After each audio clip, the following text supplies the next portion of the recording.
Όσα απέκρυψε η Disney, του Σπύρου Χερέτη. 1. Κρατώ ημερολόγιο. Η γραφή έχει θεραπευτικές ιδιότητες, λένε.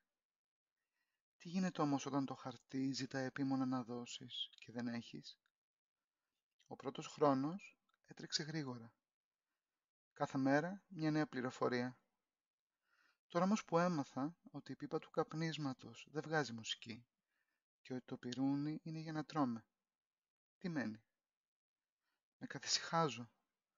Φάση είναι. Δεν γίνεται να τέλειωσε η εξερεύνηση τόσο απότομα. Στίβω το μυαλό, η ιδέα να στραγγίξει, το χέρι να νοτήσει, να γεμίσει το λευκό με λέξεις. Μάταια. Έξω από το δωμάτιο έχει φασαρία. Δεν θυμάμαι αν ήταν πάντα έτσι ή σήμερα μόνο την ακούω. Ο σύντροφός μου λείπει. Εικάζω ότι το προσωπικό θα είναι που το παλάτι φέρνει βόλτα, καθαρό να κρατηθεί. Μήπως να γράψω για αυτούς και τι μπορεί να σκέφτονται όσο εργάζονται? Θεωρητικά θα μπορούσα, αλλά φοβάμαι ότι κάτι τέτοιο δεν θα ήταν θεραπευτικό. Για κανέναν. 2. Ο Έρικ κολυμπάει στα βάθη του ωκεανού, χαρούμενος όπως είναι πάντα. Μαζεύει φύκια σε διαφορετικές υφές να φτιάξει ανθοδέσμη. Μέχρι τη μέση είναι ίδιος. Στη θέση των ποδιών του όμως έχει φυτρώσει μια ουρά. Τον ρωτάω με απορία τι ακριβώς συνέβη, ενώ στρέφω το βλέμμα στα δικά μου άκρα που έχουν γίνει πάλι όπως παλιά. «Έκπληξη!» φωνάζει ενθουσιασμένος. «Η Ούρσουλα ζει και έχει μετανιώσει όσα μας έκανε η γλυκούλα, οπότε είπε να επανορθώσει, μετατρέποντάς μας σε γοργόνια». «Αυτή τη φορά που είναι η παγίδα?» ρωτάω ήρεμα. «Καμιά παγίδα, Άριελ, αφού μπορούμε και μιλάμε», μου απαντά. Και όσο ανεβοκατεβαίνει οκτάβες να τεστάρει τη φωνή του, αρχίζω να μας ψαχουλεύω. Τα γεννητικά όργανα, που τα υπόλοιπα γοργόνια τυπικά διαθέτουν, σε μας έχουν αφαιρεθεί. Το λέω στον Έρικ και δεν το παίρνει καλά. «Συμφορά μας, Άριελ, και τώρα τι θα κάνουμε?» Σκούζει και εγώ τον παρηγορώ, ενώ συνειδητοποιώ για άλλη μια φορά ότι το διαιτητικό σεξ είναι υπερεκτιμημένο.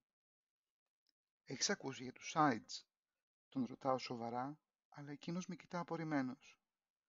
Μαζεύει τα κομμάτια του μαζί με τη μισοτελειωμένη ενθοδέσμη. Μου λέει να βιαστούμε. Μας περιμένει ο πατέρας σου για φαγητό με όλο το θαλασσοσόι. Βλέπω έναν εφιάλτη. 3. Η απόφασή μου να γίνω άνθρωπος, πέρα από κύμα αντιδράσεων σε θάλασσες και στεριές, έχει δημιουργήσει προηγούμενο. Ένα άτυπο μεν, εν της πράγμαση δε δεδικασμένο. Δεν είναι λίγες οι φορές που άνθρωποι ζητούν από τα αδέρφια μου να κόψουν κάτι. Δεν σε χωρίζω όμως γι' αυτό, βρε Έρικ.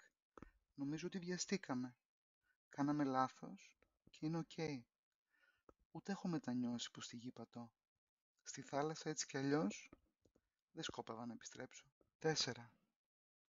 Η Άριελ και ο Έρικ έκαναν τα χαρτιά για κοινή συνενέση διαζύγιο. Ο Έρικ γνώρισε μια άλλη κοπέλα και ζει μαζί της στο παλάτι. Όσο για την Άριελ, νίκησε ένα μικρό σπίτι στο κέντρο της πόλης. Τρέχει μια επιχείρηση με θαλάσσια σπορ και εργάζεται ως εκπαιδεύτρια καταδύσεων. Με αυτόν τον τρόπο μοιράζεται με τους ανθρώπους πληροφορίες του βυθού και την ανάγκη προστασίας των μοβ μεδουσών και άλλων σπάνιων υδάτινων πλασμάτων.